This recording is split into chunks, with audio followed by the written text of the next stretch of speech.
Hello hi friends, ఈరోజు ఈనాడు పేపర్లోని headlines చూద్దామండి. ఎఫ్ఐఆర్కు ఎందుకంత ఆలస్యం? వైద్య విద్యార్థిని హత్యాచార ఘటనపై బెంగాల్ ప్రభుత్వాన్ని నిలదీసిన సుప్రీంకోర్టు. పోలీసులు కళాశాల ప్రిన్సిపల్ తీరుపైన ఆగ్రహం. ఆసుపత్రిలో భద్రత లోపాలపై తీవ్ర ఆందోళన వ్యక్తం చేసిన అత్యున్నత న్యాయస్థానం.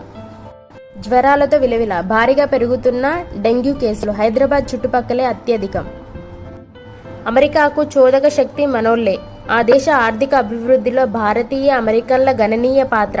టెక్నాలజీ, వ్యాపారం, హోటళ్ల రంగంలో అత్యధికం. కష్టం రైతుది, పంట దళారులది. మార్కెట్లో మాయాజాలం, వినియోగదారుల నష్టపోతుంది. అమ్మబోతే అడవి, కొనబోతే కొరివి అన్న చందంగా మారింది మార్కెట్లో కూరగాయల ధరలు. ఆరుగాలం కష్టపడి పండించిన రైతుకు కనీసం రవాణా ఖర్చులు తిరిగి రావడం లేదు. మరోవైపు నిరుపేద మధ్యతరగతి వినియోగదారులకు కూరగాయల ధరలు భారంగా మారాయి. రైతుకు మాత్రం శ్రమ ఫలితం కూడా దక్కడం లేదు. మార్కెట్లో మాయాజాలంలో అటు రైతులు ఇటు